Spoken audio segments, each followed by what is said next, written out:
Welcome to the Day One Podcast. I'm your host, Adam Daly, and today is a great episode because I've got two special guests with me here in the office. We are joined by some of our iOS team, Michelle Tessier. Hey, Adam. How you doing? It's great to be here. Thank you. And Johnny Hicks. Hey. How are you guys doing? Just excited. Podcasting is so much fun. Have you ever been on a podcast before? No, I've listened to quite a few, but never been on one. So. Brilliant.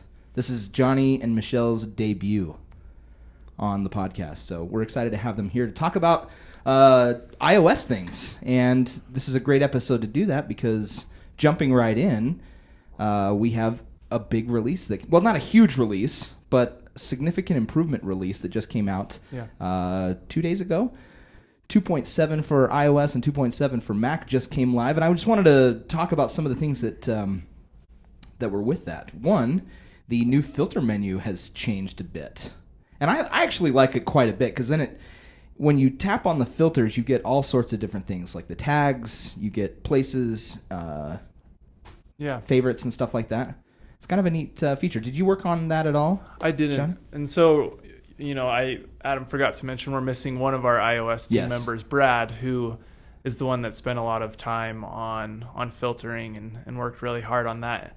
But yeah, I think adding this new filtering has really improved our ability to give users an insight into the different ways that they can filter, because previously it was more spread out on the functionality behind the filtering, and so now it's kind of an all-in-one solution to be able to filter your entries in tons of different ways, whether you want to do it by the type of weather or the time of day. You have all of those options available to you as you filter. Well, and the design is more consistent too with the new journal drawer that we have as well. Exactly. And it just looks really sleek. I've got it pulled up here. Favorites, tags, places. When we get audio coming soon, you'll be able to filter your entries by that as well. Creation device, which is kind of a newer thing, where you can filter your entries based on which device you created the entry on. So that's pretty cool. Take a look at that. I did update all of the release notes on the help guide. So if you go to help.dayoneapp.com and search for release notes, you can see both iOS and macOS updates in there. Plus, obviously if you update in the App Store, those notes will also be in there as well. And there's some new swiping gestures too on the timeline. As you're swiping on entries, there's some new icons that are there. Just, again, I think it's making it more consistent with the rest of the design of the app, and I think it looks really good. I have updated the help guides on that as well, so that you know exactly what icons do what. Multi-select has moved down into the swipe entry gesture, so check that out.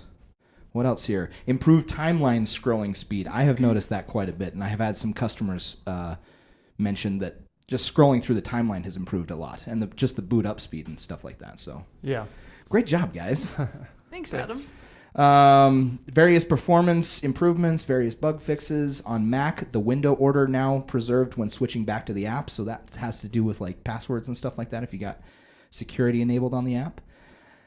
Improved journal sort order for syncing, so if you're moving your journal order in the settings, those will preserve across your devices.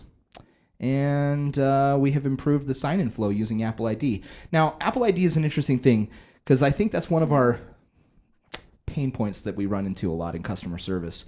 Is some people will have signed up for an account using Apple ID, but they don't know that they did that. Right. And when they do sign up for an account through Apple ID, we don't see any of those credentials. So we don't have an email address on file. We don't have their password because it's basically using the CloudKit, from what I understand. And CloudKit sends us back a token so that we use that for a sign-in situation. So we don't have any of your Apple ID credentials at all. So sometimes people don't realize they've created an account, but they did. Right. And so now we've improved that flow to help reduce pain points for customers to make sure that they understand that that's something they're doing. So when you sign in for the first time, if there's already an account associated with that Apple ID, we just tag it on there. So makes it a lot better, I think. Yeah. It'll reduce sure. some pain points. Anything else? That's pretty much it for 2.7, right? No, we're just excited to get it out. We've been working on it for a while. Especially Brad and I have been putting a lot of features in there. The row swipes was a good one because the previous row swipe gesture that we had, it seemed a little bit outdated, and so that was kind of our more custom thing. Whereas with the row swipes, we were able to use Apple's native solution for that, which I think it works a lot better. It looks a lot better. Yeah. And it'll take getting used to for sure, but I think it's, we just want to be more, into what Apple is already providing, because then it's easier moving forward. Nice. Now, I don't want to put you on the spot here. But what are the advantages of doing a smaller release like this? Because I know we're kind of building up to a 3.0 release, and I've mentioned that on the show before. We're working towards the new editor, we're working towards audio recording, we're working towards dark mode, and those are kind of like reserved for our 3.0 release. Why do some of these ones before that and maybe put off 3.0? I think 3.0, is a very big change, and Michelle can talk more about it because she's been spending more time on it. But, we understand and realize that we have users that are paying for premium access, and because of that, they deserve to have as many new features as they can, as quickly as they can. Yeah. So a lot of what we've updated in 2.7 are things that we were able to get done in a quick enough time to at least give our users something, to at least give them improvements, to provide bug fixes. And, so our iOS team is a little bit split right now because Brad and I have spent a lot more time on 2.7, whereas Michelle and we have another developer, Josh, have been working on kind of the big aspects of 3.0. And that way 3.0 is still moving forward and still improving, but Brad and I have been able to make smaller improvements that we can push out to our users sooner than 3.0. I like that. Michelle, elephant in the room. The new editor is kind of a big change. Can you tell us a little bit, give us some insights about what's coming up in that and why that has been such a large undertaking? Sure. So it's going to be a rich text editor. So instead of typing your markdown, and then when you switch into read mode, seeing what that would look like. So if you wanted to add a header, for instance, you type a pound and then space, and then your header text, and then and you wouldn't see that until you hit the checkbox. So that was the old editor. So with the new editor, there'll be like a header button, and you'll just, as soon as you type that, you'll be able to start typing and see your header as it appears. So it's kind of a what you see is what you get. Nice editor. So pretty much involved just gutting the editor pretty entirely. Starting from scratch. Pretty much starting from scratch.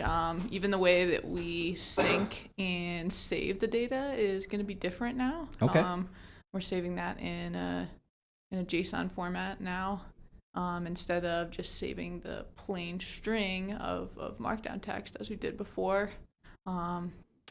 Compatibility has been another big thing because we need all of the previous entries. If you had entries that were stored in Markdown, we obviously want you to be able to see those and continue to edit those. Right. So that's been a big thing there.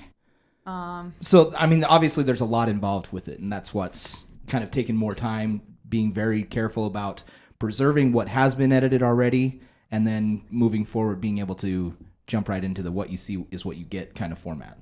Yes. Yeah. It's been quite the undertaking, but I'm looking forward to it. Awesome. As are we. I think our users are excited about that. That is something, generally we get requests about pretty regularly, that they're not familiar with Markdown, and they want more of a what you see is what you get. But then there's also users that do want Markdown. So what's going to happen for those guys?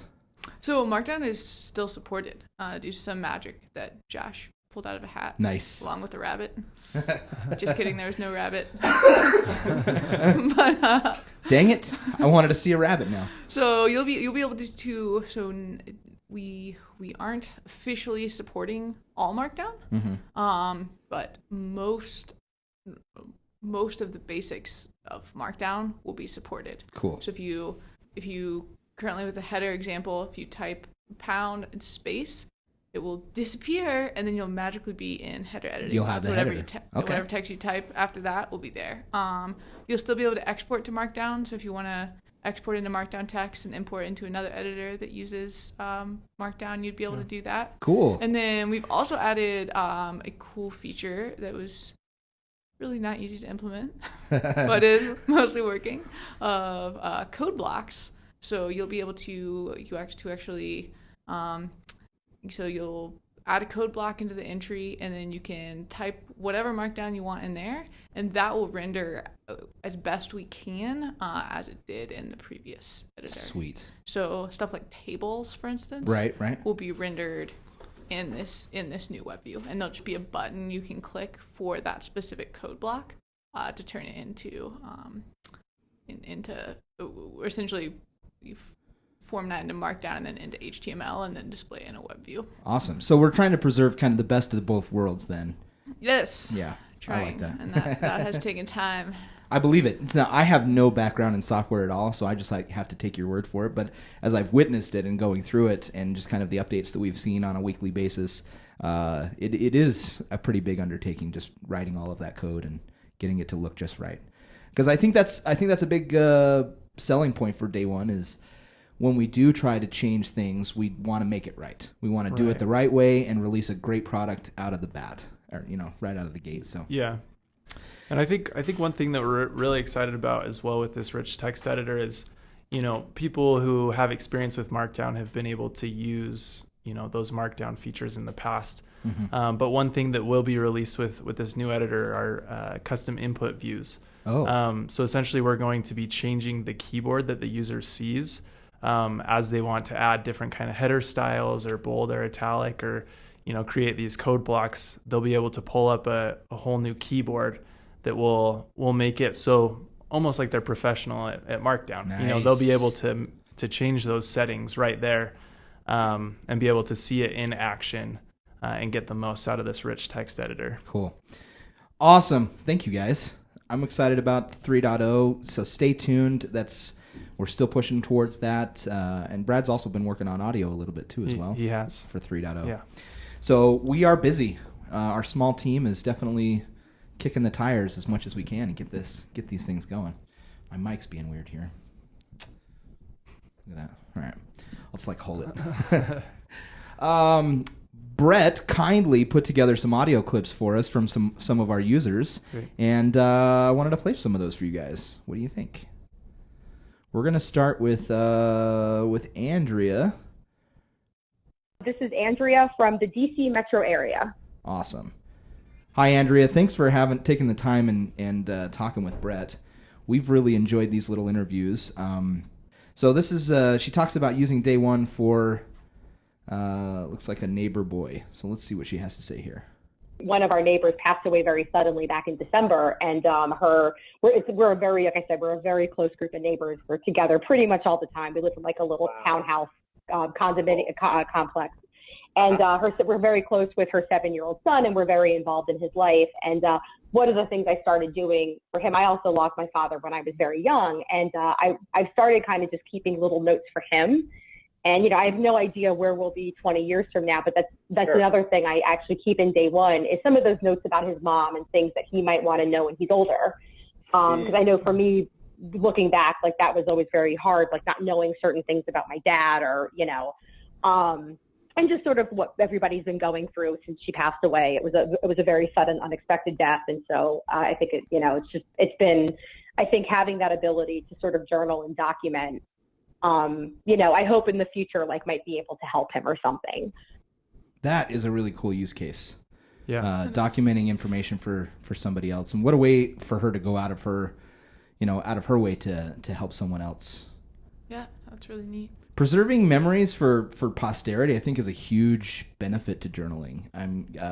I did a course in my neighborhood some time ago about journaling and the benefits of it, and I talked about, have you ever gone back in a journal of maybe a grandparent or something like that, and maybe see them going through an issue that is maybe similar something that you're going through, and then you can kind of see how they dealt with it, how they went through it, and get some sort of maybe inspiration from that. I think that's a really neat thing to do for posterity. Totally. Right? I mean, I feel like that's one of the biggest, the biggest selling points behind Day One is, we've got our memories and, I often don't necessarily go back and read old entries. I mean, sometimes I'll read my on this day, my past entries. Yeah. But I feel like, what makes me want to journal is, giving something to my posterity to see how I dealt with the problem in the past. And from Andrea, from what she said, I think that's amazing. Yeah. That she's taking the time to do that, and how special it'll be for that little boy to, be able to get a printed book or have a digital copy of, kind of who his mom was, and, the things that she did, and, continue to learn from her even after she's passed on. So I think that's really special. Well, even in even just learning about his mom from someone else's perspective, Mm-hmm. like sometimes we don't always give ourselves proper credit for things, and I don't know. I kind of downplay myself and try to be modest when someone else might say, hey, Adam did this really well or something, and that's maybe something he might get from that perspective of his neighbor. So, Andrea, that's really cool. Here's another clip from her that talks about how it promotes discussion with her daughter. Coming back to the kid thing, I think it's a fantastic exercise for language development and, talking about feelings and social emotional development and reflecting on how you reacted to a situation and maybe how you could have reacted differently. Those are all things that with my daughter, we've touched on when writing entries. And I think those conversations that it facilitates have been really helpful because they're not necessarily conversations you might automatically have with your kid. That is a cool idea as well. Conversations, writing things down, there's catharsis in that, Totally. Getting feelings out on paper or on your iPhone. Speaking of iPhone, she mentions here how iPhone has made the difference for her. Journaling was always one of those things long before iPhones came around. Journaling was one of those things. It seemed great in theory, and I would periodically try to do it, and I just I could never make it stick. And I think writing down your experiences and things that happened to you, I think it's a very human thing. I mean, if you look back over time, people have been doing it for thousands of years. In some way, shape, or form, humans have been documenting what happens to them. But it was one of those things where I think of something, but my journal wasn't with me. So I just never stuck with it. And it wasn't until I got an iPhone and I was like, oh, this thing's always with me. I could jot down notes really quickly in it. It's honestly the only way I've ever gotten journaling to become a daily habit, because I commute downtown sometimes, so I can do it on the metro. I can do it quickly in a meeting. Don't tell my coworkers that.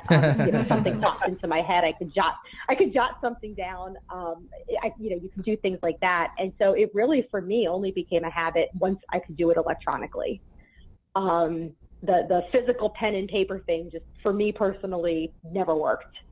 And I think that was one of the original design reasons why Paul created Day One, was to have a digital format where, he's got his phone all the time. How can I create a really elegant app where I can be journaling, capture a photo, get some text, get location information and stuff like that? And what a benefit that is. Yeah. We all have our phones with us all the time. Right. Speaking generally, I guess. Definitely. Now you had your phone. Johnny just got back from Africa.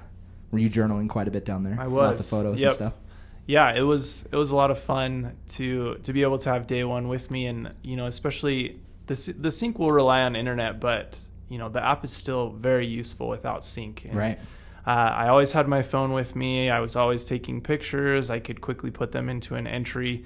And then as soon as I got home, my full Africa trip was documented, and it was exciting to look through that and see, okay, here's what we did on what day. And I look forward to next year and on this day when I get to reread those entries and kind of reminisce about my time in Africa. Yeah, and it'll be cool, in 20 years when you pass that on to your son or something, and he can remember a trip that he was probably too little to remember. But what a cool thing. Andrea's favorite features of Day One? Definitely the ability to put in multiple photographs. I think that for me was a big game changer when Day One released that. And the ability to, just very easily write what was happening in that photo, what was going on. I would have to say that's probably my most used feature. I would say all my entries have a photograph attached to them of some sort. And definitely the multiple journals. I think since that's come out, I've used that more than I thought I would. And also my third would probably be the on this day feature. I love that. I look at that pretty much every day. And that was one of those features I didn't think I would ever bother with. I thought, oh, that's kind of cute, but I don't care. And I look at that pretty much every day. When I open up day one, that's the first thing I'll look at. Oh, let me go see what I was doing 5 years ago. That pretty much mirrors the exact way I journal. It's very photo heavy. I'll take a bunch of photos just in the regular camera app, and then at the end of the day, I'll go and import them based on location, like where I was, like at an event or whatever. And then I'll write some text about what was going on. And then on this day, those are like my biggest things. Multiple photos and on this day. Yep. That's what I use. What do you guys use? What are your favorite features? Probably multiple photos as well. Yeah. You take a lot of photos too, because you do a lot of outdoor stuff. I do. Yeah. I take a lot of photos. And I'm always amazed at just a couple of photos and maybe like, something that someone said during a trip. Yeah. Just like one quote and the location of where it was. Like how meaningful that can be when you look back at it later. And at the time, you don't think much of just jotting a few things down like that. And later I'll look back and I'll just be so happy that I added those to my phone. Memory is fleeting, and day one can help you avoid that. What about you, Johnny? Favorite feature? No, I would agree. I mean, I've already kind of said that I use on this day quite a bit. Yeah. But I think the multiple photos is a game changer, and kind of the biggest reason why being a premium customer is so much better. Because I've been using day one since 2012. Early adopter. I was an early adopter, but I never had premium up until a few months ago. And so it's funny looking back at those entries, and the entry has one photo, and I'm trying to write all of this stuff to explain what's happening in this one photo. Whereas now, all of my entries have 15, 20 photos in them, and it allows me to write a lot less. It does a little better at describing what happened. Correct. Yeah. So I just love being able to organize my photos by day, because I think when we take a lot of photos with our phone, and then we've got the Photos app, but it's just full of so much stuff. It's full of screenshots. It's full of random photos you accidentally take. Whereas when you're able to put multiple photos in day one, it gives a lot more meaning behind those photos and what happened on that day, and really organizes it in a way that is meaningful. Yeah, it's like curation. Totally. Right? Yeah, my iCloud photo library is so large right now. It's like 80 gigs of photos and videos. And I'm like, what am I going to do with all this stuff, I burn a few Blu-ray discs or something and pass them on, but holy cow, there's too much. Let's do one more clip here from Andrea, a shout out to the Day One community. Keep offering up your suggestions for unique ways for using the app. I stumbled upon this way of using it quite by accident, and I'm sure there are other people doing amazing things with it. And so, please come forward and share your ideas, because you never know what somebody's come up with for how to use an app. And I think this is one of those where the possibilities are just endless. So share your ideas. I think that's a great idea. And we are working on a Facebook community where it's basically going to be run by the users, where they can comment about how they use Day One, what benefits they get, and share their ideas. And so look forward to that. I don't have all the details yet, but just keep an eye out. We'll have links put up where they need to be. And then also, we'd love to still hear from you. So if you want to get with Brett and have a discussion and be featured possibly on our show, go to calendly.com/day1, and you can set up, or maybe Day One app. I'll have the link below in the description of this episode. But go ahead and schedule some time to have a video discussion with Brett, and we'd love to feature you on the show. So thank you, Andrea, so much for sharing your ideas. And now let's get down to the meat and potatoes of the episode, interviewing our iOS team, minus Brad. We'll have Brad on another time. So I'm going to ask questions, and then we'll just kind of switch back and forth between you guys. Is that okay? Does that work?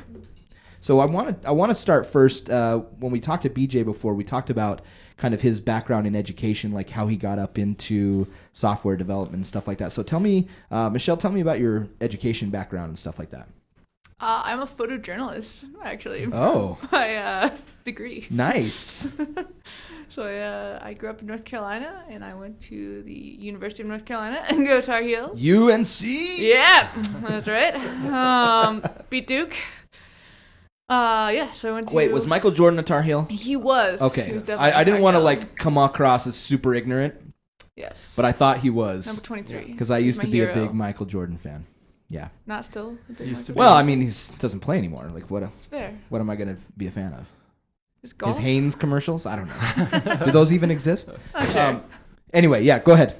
UNC. Yes. So I studied photojournalism in college, and I did a series of internships, a couple in Michigan, and then ended up here in Utah doing an internship for the Deseret News. Okay. And I fell in love with Utah because it's a wonderful state. If you've never visited here, my little Utah plug. It's a fabulous place. Snowbird offers world-class skiing. There's world-class rock climbing, fantastic hiking, all right out the door. Yeah. And so I decided I didn't want to move. And so I went, and after my internship was up, I got a job at Jive Communications. Okay. Doing videography there. They were founded here too, right? They Wasn't were. Jive founded here? Yeah. Yep, they're here. And they're a pretty big company now. Yeah, they were about 400 when I left. I'm not Nice. sure how big they are now. Nice. Our little tech hub here in Utah. Yes. Yeah. Yeah. Silicon Slopes. We're growing. That's right. Come visit us here. So anyway, I was working on a hiring promotional video for their development team specifically, and spent a lot of time just like talking to developers there. And I was like, this is so cool what you guys do. Like, I was looking at this code that made no sense to me on their computers, and just like it was so interesting to me that they're making this, whole like over the internet communication system there. Yeah. Just all with code. And I kind of felt like I was missing out, and so I went to Dev Mountain, one of those coding boot camps that you hear people talk about.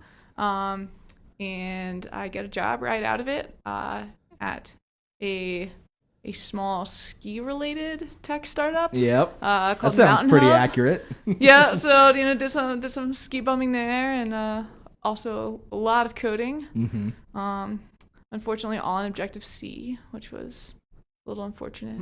Didn't get to Is do that as much. unfortunate? I that must be an inside joke. I really love Swift. Okay. All right. Johnny knows. Yeah. Fair about enough. my professed love for Swift. Fair enough. Fair enough. I love it so much I bought a T-shirt. Actually, That's right. You do. I You did. do have a I Swift do have a T-shirt. Swift T-shirt. Nice. There you go.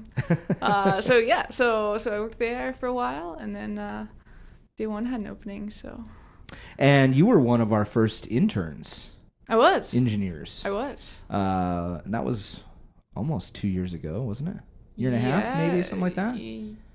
Yeah. Yeah. It was at Thanksgiving. is Yeah, when I yeah, started. that's right. It's like a year and a half ago. That's right. Yeah. And then you got hired full time. And I got hired full time, and Sweet. so now I'm still here. They decided they liked me, I guess. We do. Absolutely, we do. Johnny, tell us about your background. Yeah, so I graduated from BYU 3 years ago, and I studied business there. My emphasis was actually organizational behavior and human resources, so nothing even close to programming. Were you wanting to do like teaching and something like that, or? Yeah, so I was really interested in kind of training and development, Right. and so I wanted to be more involved with that. And so my first job after school was working for an HR department here in Utah, and I kind of got to live my dream of being over their training and development, and then I slowly made the transition over to being the benefits administrator. Okay. Didn't love that as much, and so I was looking for some other opportunities. Ended up going to a local startup, working as a data analyst, and that's where I sort of got into the programming and problem-solving mindset. Being able to take data and use SQL queries to kind of change the data and view it in a way that was meaningful. Right. So that's kind of where my programming, my love for programming came, was in being able to work as a data analyst. And then I decided from there that because as a data analyst, I was working a lot more with clients and also working as an account manager, and I really wanted to focus more on the programming aspect of my job, because that's what I really felt like I loved. And So I also went to Dev Mountain. Nice. Actually, me, Michelle, and Brad. They should sponsor this podcast right now. Yeah. Seriously. What kind of perks are we getting from this? We all Thanks went to to Dev Mountain. And so I ended up going to Dev Mountain and doing iOS development there.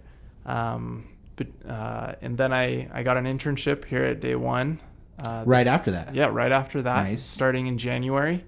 And did the internship for about 3 months. And I guess they liked me enough to keep me here full time.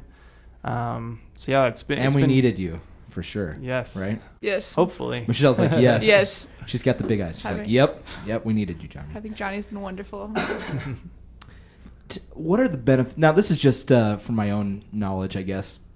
But what are the benefits of doing something like a code camp versus like studying CS in a university or something? Is it just quicker, or I don't know? Well, for me, it was just that was the option. Mm-hmm. I think I wasn't prepared to go back to school full time after Right. only a couple years out of school, and I didn't have the money for that either. Sure. And so I think a benefit of a coding camp is it's they're less expensive than a university education. But you learn a lot, and I think a lot of at least iOS programming isn't. You're not necessarily using the things that you would learn in a CS degree like every single day. Right. Okay. A lot of it is knowledge of Apple's APIs and knowledge just knowledge of specifically iOS development. Right. So it's very focused. That's not something you learn in school. Okay. You're getting a broader computer science education in Okay. school. Not to say that I would love to go back to school at some point and get a master's in computer science if I had that opportunity. But I think right now you can learn a whole lot just by doing the job every day. And I think that especially in the field of programming in general, it changes so much that there's a lot of advantage to working in it day to day. Yeah. And I think Day One is a cool company in that Paul is pretty open to us using like the latest technology. Like we always adapt to the latest iOS changes that come out. With WWDC next week. It's like Christmas for it's Day like One. It is. It's like Christmas. And other we all gather around the TV. Exactly. Open our stockings. I think at other companies you may you'll have to hear about some new thing that Apple's released, and then you might have to go try it on your own and not get to implement it right away in your day-to-day job. Right. And I think that it's cool that we try to do that here. Yeah, and it's keep very as updated as we can. I agree, and I've noticed our calendar will pop up sometimes. We do WWDC learning sessions where you guys will sit down as a group and kind of watch those. Sort of. I'm getting head nods. It's always on the calendar as a constant reminder. It's an option of though. What we should be doing. Right. It's an option though that you can You can take that opportunity and learn more about your field and keep up on that stuff. We do. Well, and I've noticed a lot too that you guys also BJ takes time as well, our senior engineer. Yes, and Josh to teach you guys, based on their experience and what they've gone through as well. And I think that's pretty neat. Pretty neat experience here. BJ taught me a crash course in electrical engineering the other day. Wow. It was like the best day at work I've ever had. It was so fun. Oh man, that's funny. I just find that really cool, and as far as like a larger corporate sense, it seems kind of unique where you get to sit down and just have learning sessions, or ask him and say, tell me about this or whatever, and he'll sit down and take the time with you to explain things and stuff like that. Like we always have stuff going up on the board, and I think that's kind of cool. Well, one of the reasons I got into programming as well was that my brother had gone through Dev Mountain, and he actually designed a lot of the curriculum they were using, and then went to Apple right after that. Cool. And so he was pretty well connected in the developer world, and he knew BJ, and he was so excited when I got a job at Day One. I mean, almost just for the fact that I would be able to work with BJ because he's so smart, and I would consider him to be one of the top 5 developers in Utah. Wow. I would agree with that. He is extremely smart, and not just with iOS, but just computer science in general. I mean, that's what he studied. And so, it's been amazing working here and being able to learn from BJ, because he just has so much knowledge about how computers work. And nice. Thanks, PJ. Yeah, I have like Thanks, warm, Josh. I've got warm fuzzies going on right now. I love it. So we talked to. I've got most of these things you guys already talked about. What are some of the things that you guys have worked on? We know you've worked on the new editor, Michelle. What are some other things that you've worked on in day one? Oh man, So many everything. things. Well, Anything in specific that stands out to you that you had a hand in personally? ask Johnny. Come back to me. Okay, I we'll come back on to you. that for a minute. Johnny, go for it. Yeah, that's a great question because I'm kind of the junior developer here. Mm-hmm. A lot of the stuff that I work on is maybe stuff that you wouldn't really notice because it's a lot of like the smaller bug fixes and minor UI updates that just kind of keep the app up to date. The row actions was a big one I worked on.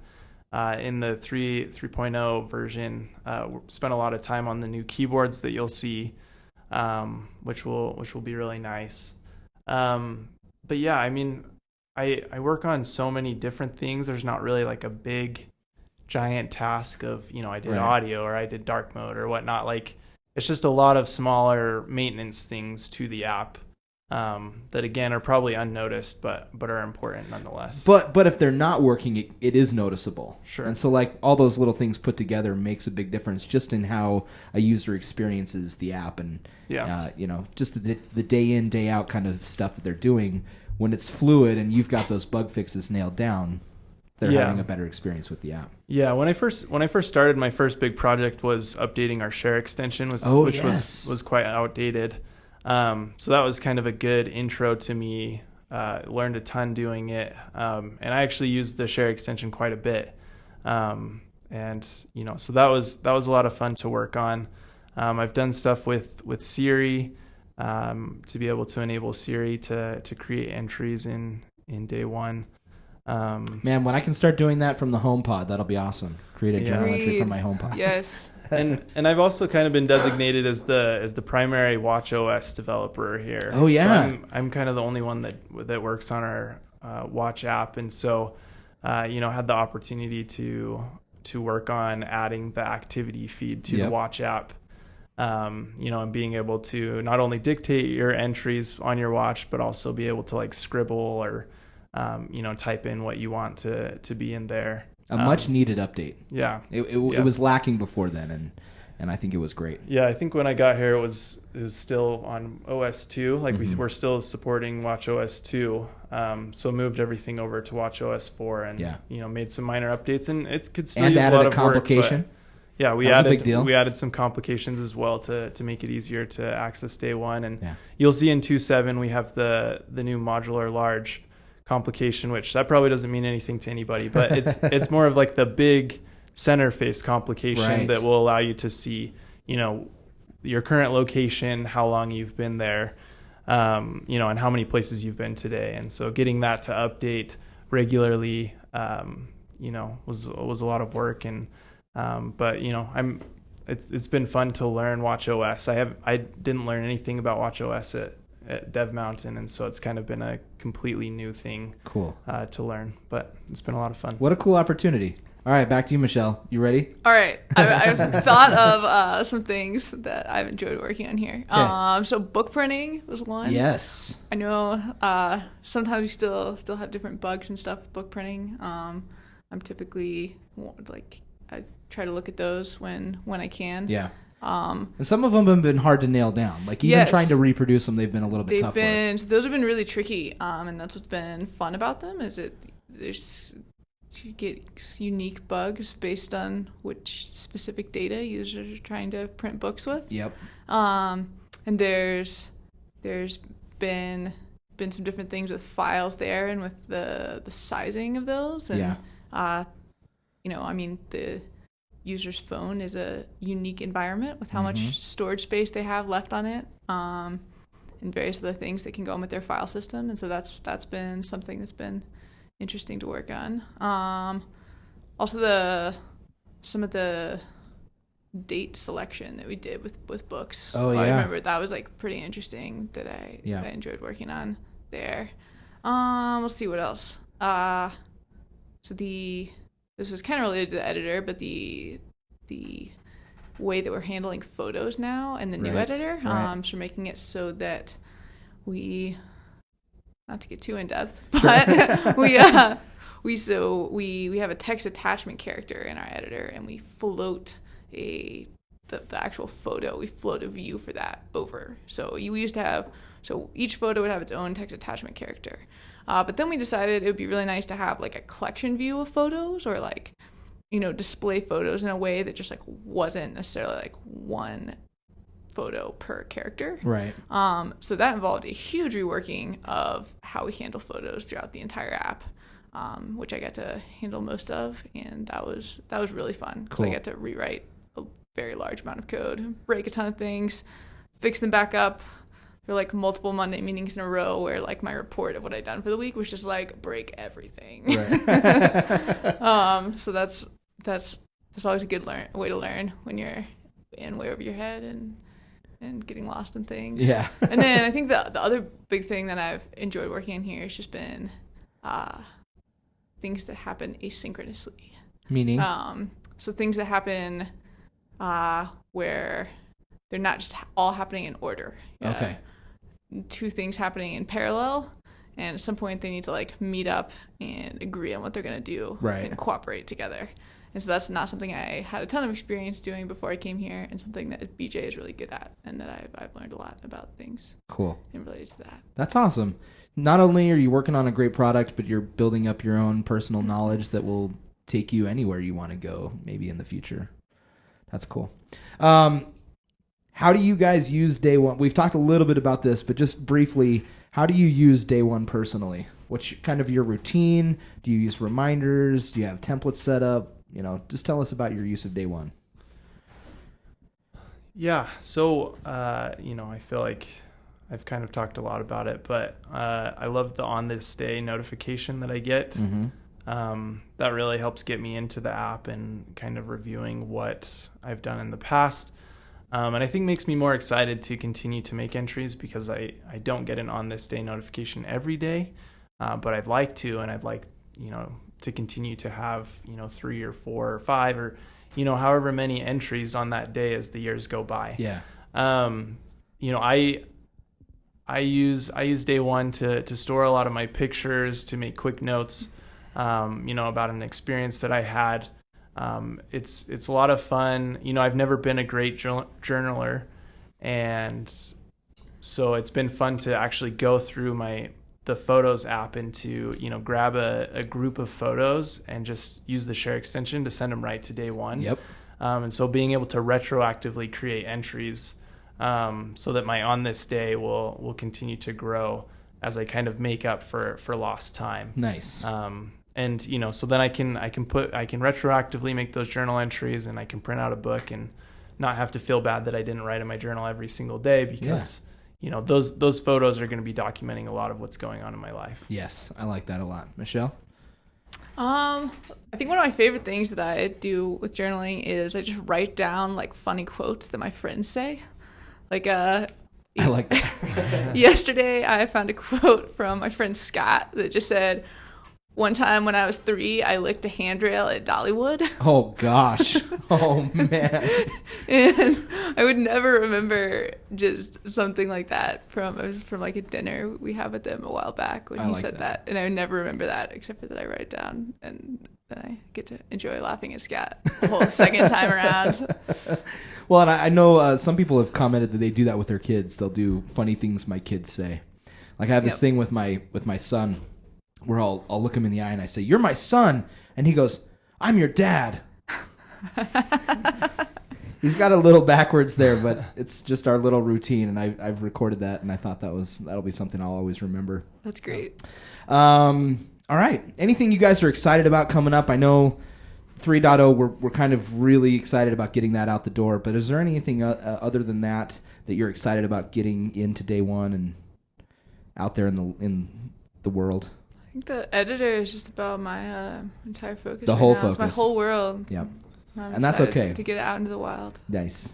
Johnny? Yeah, I mean, with the 2.7 release, I think, after this release, Brad and I are going to be spending a lot more time on 3.0. Cool. There we'll still probably push a couple like 2.7.1 or 2.7.2, depending on bug fixes or minor updates that we need to make. But I think now that 2.7 is out, all hands on deck for 3.0. We're super excited for this new editor that Michelle and Josh have been working on tirelessly. And for audio and dark mode, I mean, I think we've got a lot of huge features coming out in 3.0, and now we're just excited to test it and perfect it so that we can get it out to people, and excited to share it with them. Awesome. Thank you guys so much.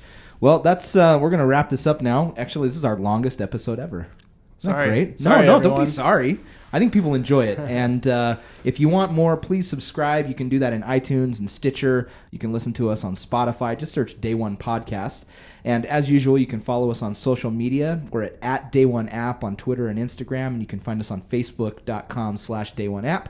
And please set aside some time and get with Brett so we can record your experiences with Day One and possibly feature you on an episode. So go to calendly.com/DayOneApp. Links below in the description. And go check out 2.7, available on the iOS and macOS App Store for the latest update with some great new features and performance improvements. And this is Adam Daly saying, talk to you next time.